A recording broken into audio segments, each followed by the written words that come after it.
আসসালামু আলাইকুম ওয়া রাহমাতুল্লাহি ওয়া বারাকাতুহু।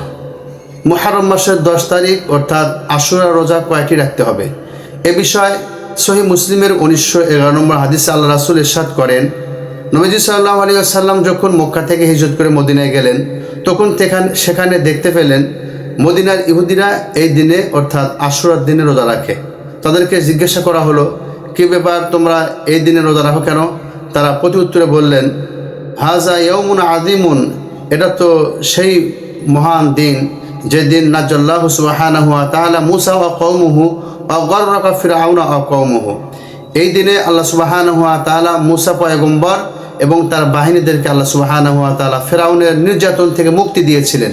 ফিরআউন এবং তার বাহিনীদেরকে এই দিনে ডুবিয়ে মেরেছিলেন। এই জন্য শুকরিয়াতান মূসা আলাইহিস সালাম এই দিনে রোজা রাখতেন। আমরা তার অনুসারী হিসাবে এই দিনেও আমরা রোজা রাখি। আল্লাহর পয়গম্বর বললেন, আমরাও তো মূসা আলাইহিস সালামের অনুকরণের দিক দিয়ে তোমাদের সে বেশি হকদার। এই জন্য আল্লাহর পয়গম্বর সাল্লাল্লাহু আলাইহি সাল্লাম নিজে রোজা রাখলেন এবং সাহাবাদেরকে বললেন। তবে তিনি বললেন তাদের সঙ্গে আমলের ক্ষেত্রে একটু ভিন্নতা আমাদের আমল করতে হবে। সেটি হলো, তারা আশুরার দিনে একটা রোজা রাখে, আমরা তাদের সঙ্গে আরেকটা রোজা বৃদ্ধি করে রাখবো। হয়তো আশুরার দিন এবং তার পরের দিন রাখবো, অথবা আশুরার দিন অথবা তার আগের দিন একদিন রাখবো। অর্থাৎ আশুরার মোট 2টা রোজা আমরা রাখবো ইনশাআল্লাহ তাআলা। মূল রোজা একটা হবে।